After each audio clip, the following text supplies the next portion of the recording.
ladies and gentlemen. First of all, let me thank the Institute for providing me this opportunity to come and talk about a subject which is pretty topical and is on everybody's mind. Let me also say that these are my personal views, because I think that the only person who can talk about the economic situation on behalf of the government to avoid confusion is the finance minister or the advisor. And I don't want those who thrive on confounding the confusion to actually rejoice on the various interpretations which come from different persons.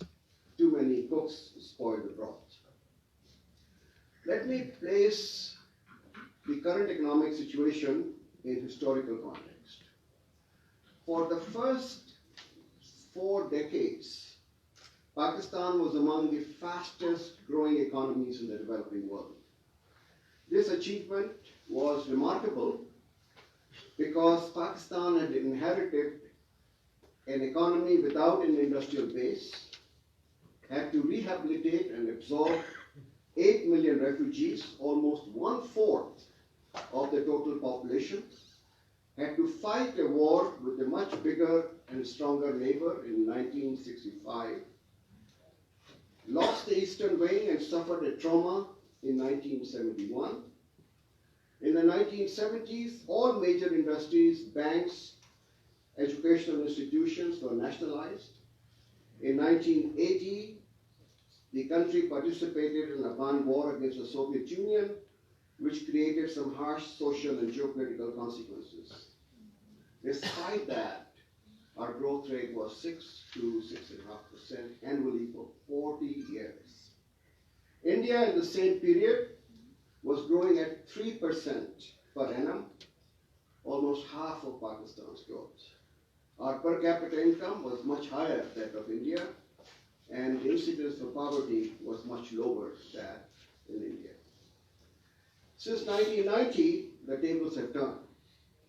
India has surpassed Pakistan not only in per capita income, GDP growth, human development indicators, but has become one of the fastest growing economies in the world. Bangladesh, which was way behind us in all economic and social indicators in 1990, has forged ahead of us and is recording 6 to 7% growth rate with impressive gains in social and human development. Pakistan has become a laggard in South Asia. Why this reversal of fortune? My research, which I carried out at Woodrow Wilson Center in Washington, D.C., with the help of the Library of Congress, and published by Oxford University Press under the title Governing the Ungovernable, provides the evidence, insights, and analysis. The main thesis of the book is that Pakistan's institutions of governance, which brought about spectacular results in the first 40 years, have decayed and become dysfunctional.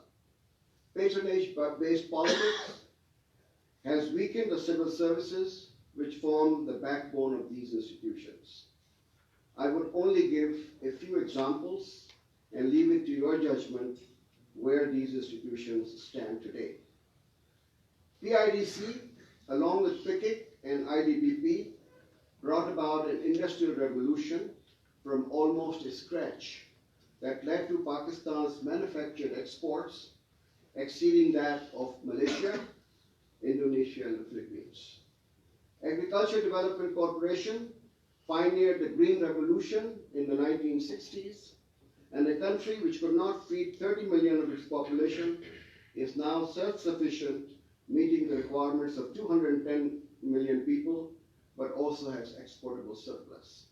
It is another story that our cotton production has declined from 14 million bales to 9 million bales in the last 1 decade. WAPDA constructed the largest and the highly complex Indus Basin works, including Karbela and Mangla Dam in the 1960s and 70s, which increased the availability of irrigation water during the Rabi season. Planning Commission was able to attract the best talent trained at the top universities abroad, and its 5 year plans were the benchmark and reference points for other developing countries. PIA had established itself a leader in aviation industry, and many successful airlines today, such as Singapore Airlines and Emirates, were set up by PIA itself. I can go on multiplying these examples, but this would suffice for the time being. Coming to the current economic situation, where the economy has to be rooted to the ICU at such frequent intervals, the question that needs to be answered is whether there has been an appetite for deep-rooted, difficult reforms and political ownership of these reforms. The answer is that there is inbuilt asymmetry in the timing of gains and losses from these reforms. Those who are affected adversely by these reforms, whether by bringing them into text net or documenting the economy or removing distortions in the valuation of the real estate, are all entrenched and want to defend their vested interests. As the losses take place immediately, they organize themselves and protest, going on strikes and disrupting economic activity. They are supported in these activities by the political parties in opposition to the government and by the media, who have also assumed the perpetual role of the opposition. The party in power either gets pressurized by its own rank and file or by the fear of a law and order situation and abandons the reforms and thus reverts to maintaining status quo, which was responsible for the ill health of the economy in the first place. The gainers from the reforms are not yet identifiable, as it would take time for the gains to actualize. Most of the gains are diffused and dispersed widely throughout the economy. The likely gainers would never be able to group or organize themselves in defense of the reforms because they do not yet exist. This has been, in my view, the main reason as to why we shun away from reforms which are generally unpopular and adopt ad hoc, short-term palliative measures in order to provide some relief. But as the underlying structures remain unchanged, the external and fiscal imbalances continue to worsen. The country has no other option but to knock on the doors of the IMF or other external donors to bail them out of the crisis situation. This lack of political courage and inability to stick to reforms in face of adverse sections of the segments is the main explanatory factor for the booms and busts of Pakistani economy in the last 25 years. Pakistani economy had taken a turn for better in the 2000 to 2007 period. Tax revenues had tripled, exports in dollar terms had doubled, FDI had reached $7 to $8 million, current account and fiscal balances were under control, banks were privatized, telecom sector was opened up for competition, local governments were empowered to meet the services at grassroots level, but these reforms did not survive beyond 2007 because either they were reversed or abandoned for sake of political expediency. I recall attending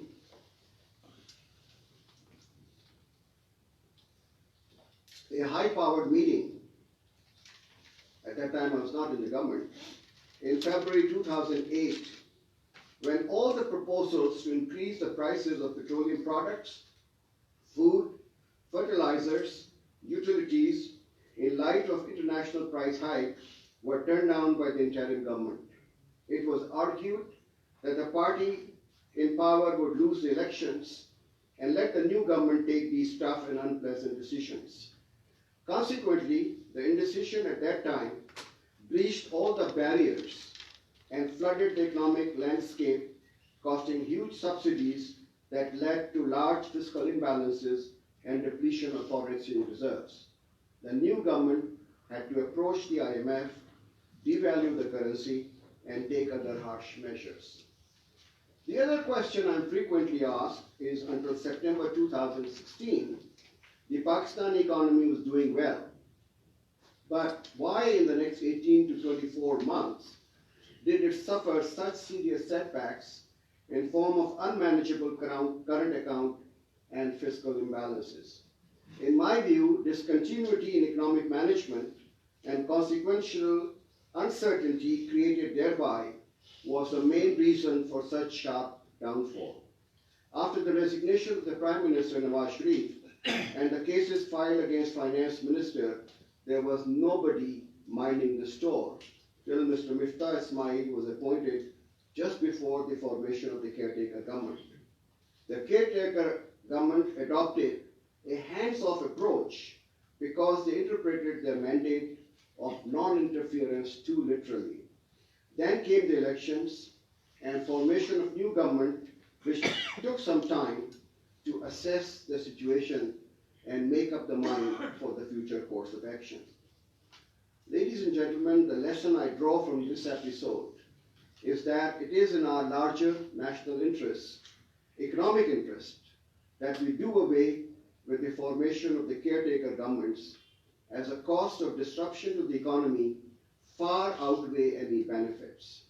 For example, the last caretaker government stopped funding development projects in April 2018, and it took more than 6 months before work was resumed after the elections. There must have been cost overruns for this delay. To my mind, a strong, fully empowered election commission with a chief election commissioner experienced in administration should be allowed to conduct elections, and the sitting government should continue to manage the economy, thus assuring continuity. After all political parties insist that neutral external observers should be allowed to watch the conduct of the elections. The role of caretaker government in actual holding of elections is minimal, and this task can be entrusted to the Election Commission. The second reason we fell off the road was that we exceeded the maximum speed at which the economy could cruise. Given the huge gap between the domestic production capacity and aggregate demand, any increase in purchasing power of the people spills over towards imported goods. The country does not have sufficient capacity to produce petroleum and petroleum products, machinery and equipments, chemicals, raw materials for industry, not even vegetable ghee, pulses and milk powders, all of which have to be imported to meet the demand of a consumption-led economy moving rapidly above its speed limit. So this is what happened in the last few years. As economic growth rate sped off its maximum limit, the import bill became unsustainable and the balance of payment situation got worse. Excessive borrowing was resorted to meet the deficit, raising the debt burden.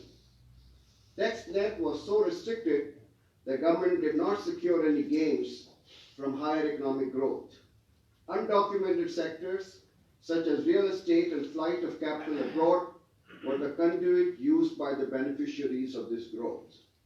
Decisions to increase prices of electricity and gas were also postponed for the last 2 years because of the 2018 elections, and fiscal deficit got out of hand. Exports recorded negative growth and were able to finance less than half of the imports. Exchange rate was maintained at an untenable level that precipitated depletion of foreign exchange reserves. Once reserves are on a dwindling path, the rupee-dollar parity comes under attack and investor confidence is eroded. Thus, political inaction and hiatus, along with unsustainable growth path, triggered the financial crisis, which ultimately led to going back for an IMF program. The first review of this program has been successfully completed, but it is true that economic growth has slowed down and inflation has risen to 12 to 13%. level of economic activity and aggregate demand had to be curtailed to bring the current account and fiscal balances under control. The popular perception of discontent with the current economic situation has arisen due to this concerted effort of tightening monetary policy, raising interest rates, adjusting exchange rate, documenting the economy, and widening the tax net, all at the same time aimed at saving the country from becoming insolvent. Under the stabilization program, it was explicitly recognized that the poor would suffer the most because of inflation and price hikes. Efforts have been made to protect the poor by reinvigorating, consolidating, and expanding the social protection program called ISSI, which provides cash transfers to 5.2 million poor households. While overall austerity was observed in government expenditure, ladies and gentlemen, the budgetary allocation for ISSI program was doubled to 200 billion rupees. In addition to unconditional cash transfer and cash transfer for girls' education, new targeted programs have been started. In Sehat cards entitled free health services up to rupees 7 lakhs at all public and private hospitals for these poor families. Premium for this insurance coverage is paid by the government. Undergraduate scholarship program for 200,000 scholarship to finance higher education of talented boys and girls from poor families was launched this year. Intervention for nutritious food and supplements are also at a design stage. Subsidies have protected 75% of domestic electricity consumers who are below 300 units from tariff increases. There's zero tariff increase as far as they are concerned. The government is providing 211 billion out of its budget to protect them. Similarly, the lowest category of gas consumers has also not been adversely affected by the gas price increases. However, it is a fact that the middle class could not be protected from the onslaught of these price increases because of the resource constraints. It must also be recognized that the poor do not have any voice, but the middle class is quite vocal. I now turn to the second part of my remarks. Once macroeconomic stability is achieved and maintained, the next step is to resume the path for socially inclusive economic growth. And I want to emphasize the word socially inclusive because those who have read my book, The Economy of an Elitist State, would realize that I am totally opposed to the present model of economic growth. This would require some deep-rooted structural reforms whose benefits would become apparent after some time, but whose foundations have to be laid now. The prerequisite for sustained growth is that we as households, government sector, and the corporate sector increase our domestic savings ratio. India and Bangladesh saving ratios today are above 30%, and they were as low as ours. But ours is 12-13%. How can we compete with them if we as a nation do not believe in saving and only consuming our incomes? This is something you have to think very hard. Unless that happens, that means our savings rate goes up, our investment ratios would remain inadequate to generate the desired growth rate of 6 to 7% to absorb the youth entering the labor force every year. If we want these higher growth rates, but we do not mobilize domestic resource or the non-debt creating external flows such as exports, remittances, and foreign direct investment, we would have no option but to keep relying on large external borrowing. And the effect of that strategy has been observed by us in the last 30 years. To achieve a sustainable and socially inclusive but fast-growing economy, we have to adopt a new model of democratic governance in which the state, markets, civil society, and communities play a synergetic and mutually linked roles. The state, through its executive, judiciary, and legislative organs, has to ensure that the benefits of economic growth reach a wider set of population, contracts are enforced, and justice is expeditious and inexpensive, and laws and statutes are designed not for the benefit of a small groups, but for the majority of the population. Social protection for the poor and vulnerable and investment in human development should form the essential ingredients of the state's responsibilities. Market forces would be used for allocating resources efficiently, but incomplete or imperfect or non-competitive market structures would be regulated to remove distortions and opportunities for collusion, connivance, cartelization, and rent-seeking.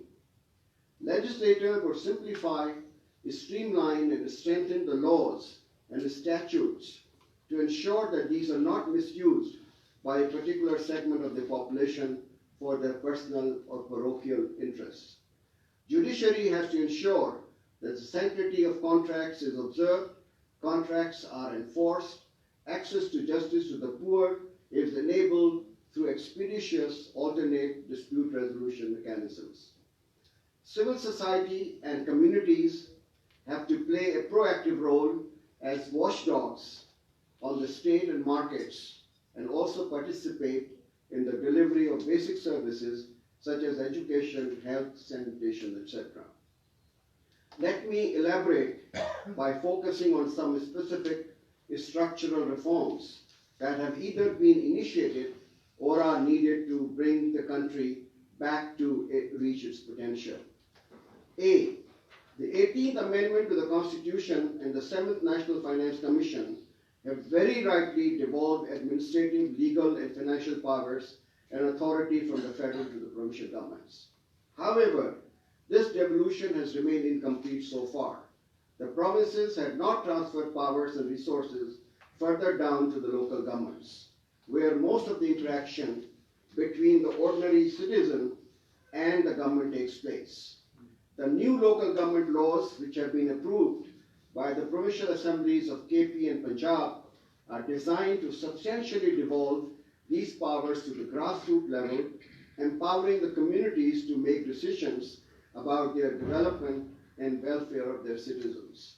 As Pakistan is rapidly urbanizing, the administration and management of metropolitan areas, cities and towns will now be entrusted to autonomous, directly elected metropolitan municipal corporations and town councils, which have been assigned responsibilities along with financial resources and ability to mobilize taxes, fees, user charges, case assesses for provision of services and development in their respective jurisdiction.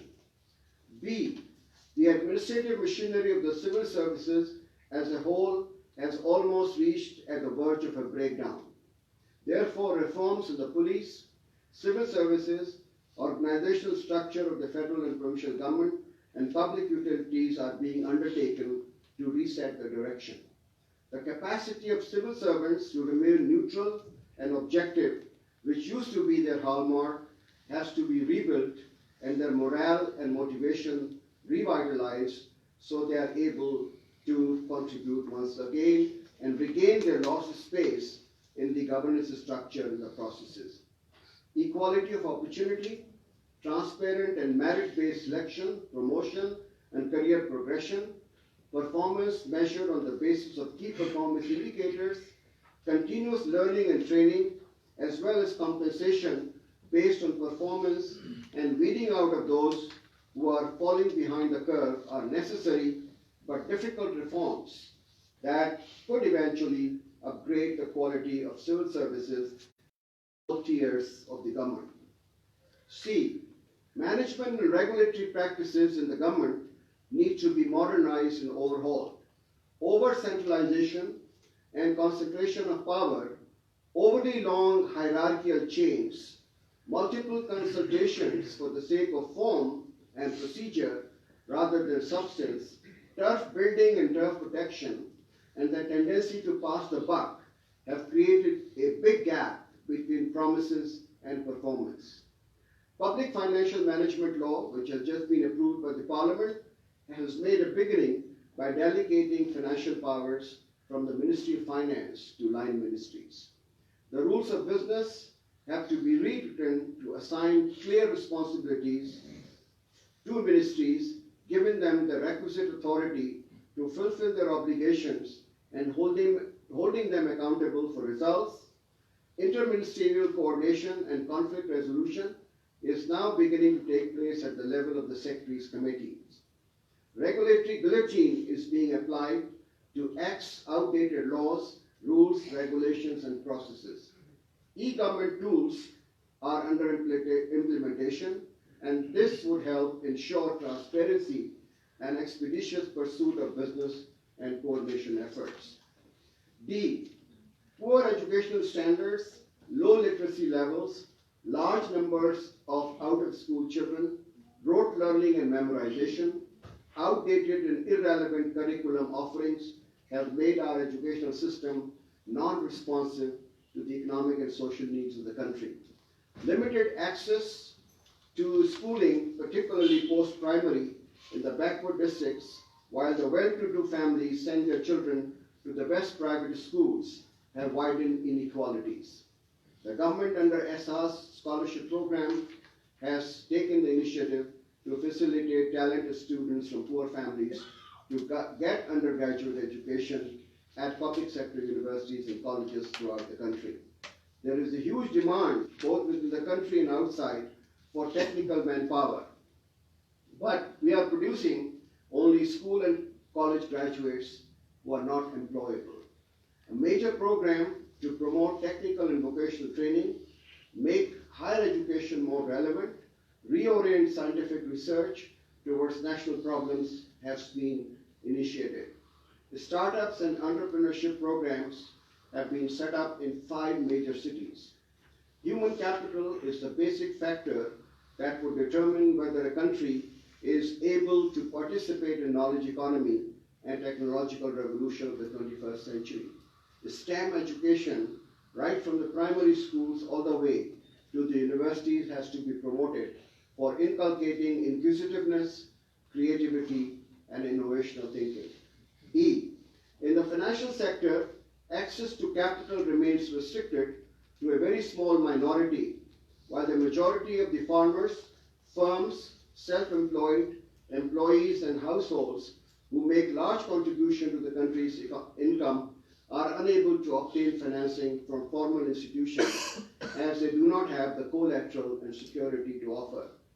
As the lower income groups do not have any tangible assets, skills, or capital, they have no other option but to be dependent on their landlords, RTs, or money lenders, all of them part of the elite class.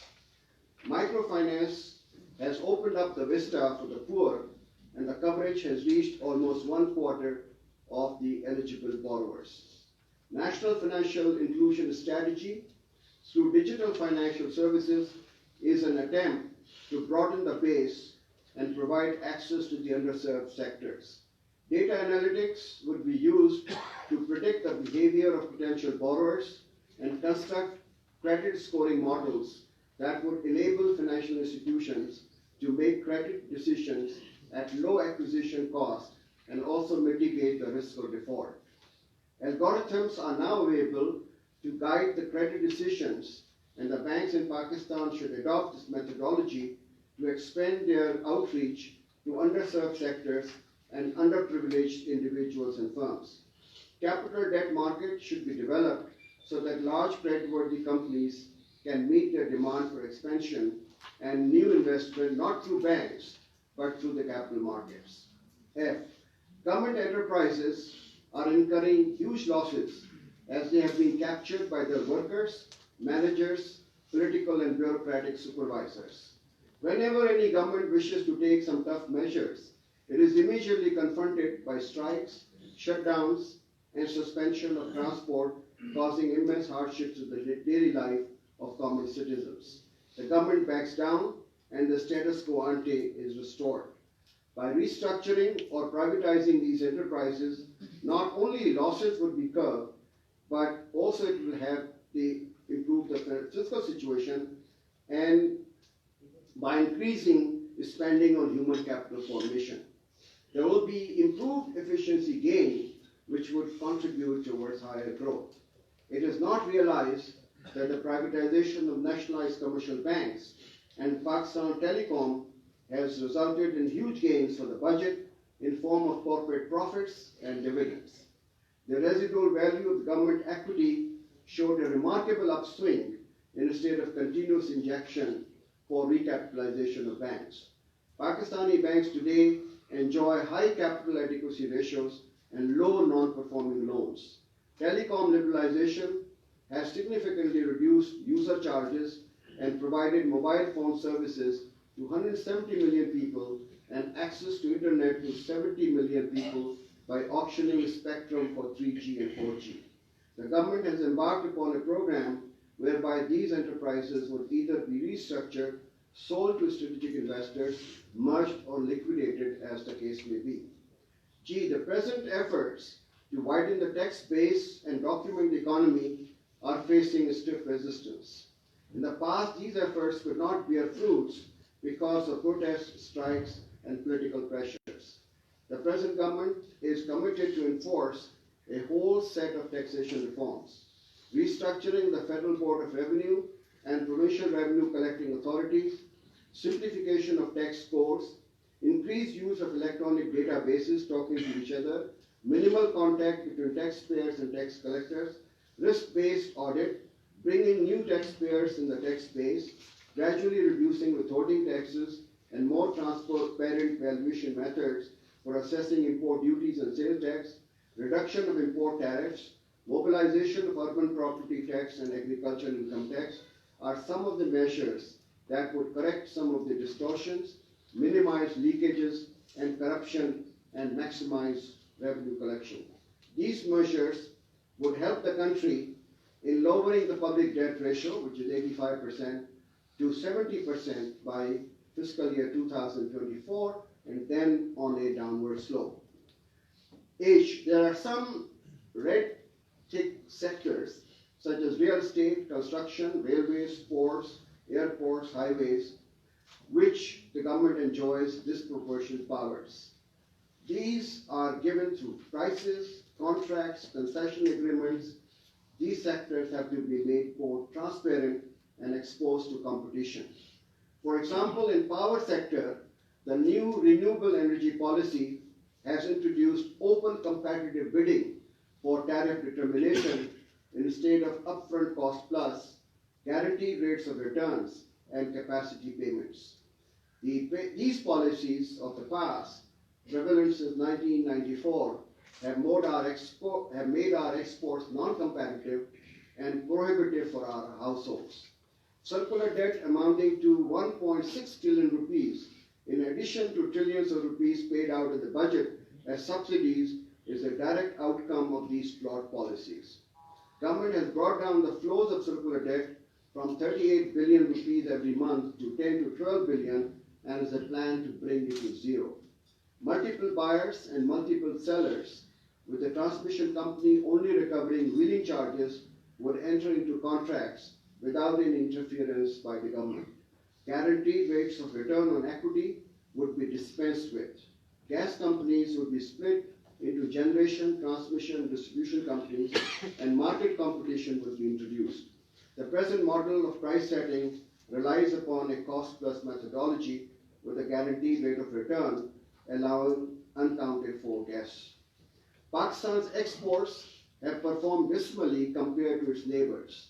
Export GDP ratio has declined to 7.5%, one of the lowest in the developing world. The composition of export goods basket has remained almost unchanged since 1990s, and low-tech, resource-based items dominate this basket.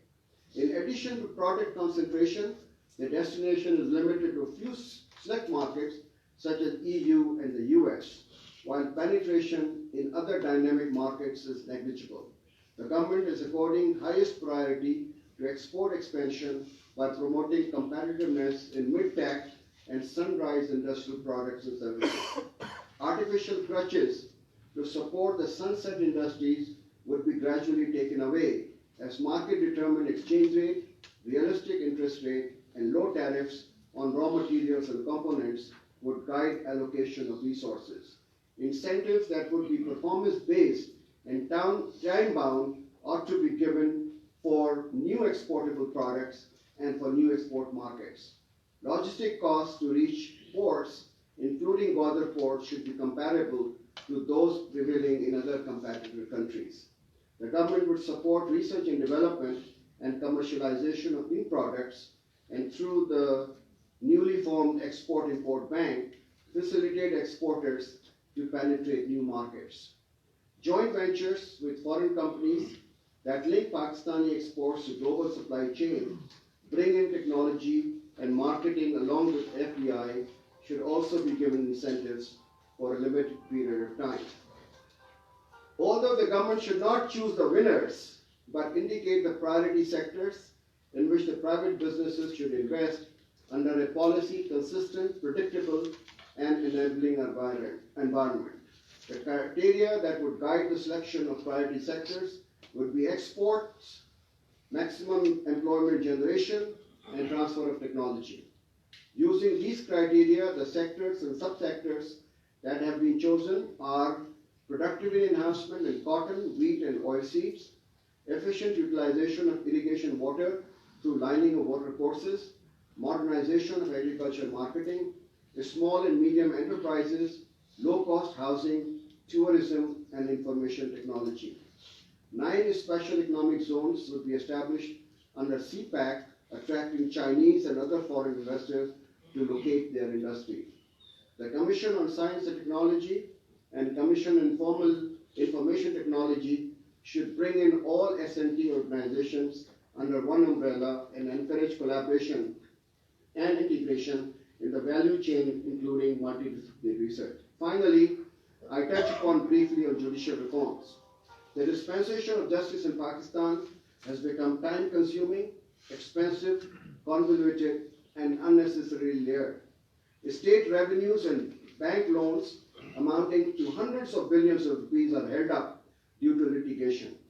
Property titles and exchanges of deeds have lost their sanctity because of prolonged disputes and complex processes prescribed by courts.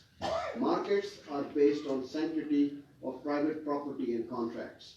A judicial system that is unable to ensure protection and security of property rights of an individual and firm would inadvertently generate an ethos where the mighty and powerful are able to enforce these contracts on their own terms through extra-legal means. After a favorable verdict is announced, it will still take years to get the decrees granted by the courts executed. So, ladies and gentlemen, to conclude, the current economic situation is improving as macroeconomic stability is achieved, but the benefits to the common citizens would only be gradually discernible with the resumption of socially inclusive economic growth and job creation. For that to happen, the state, the markets, and civil society have to work together in harmony and unison, showing perseverance and tolerating tough structural reforms. We have to move up the development trajectories that open up opportunities and build up capabilities for the majority of the population, away from the present trajectory that benefits only a minority, which is the elites of the society. Thank you very much.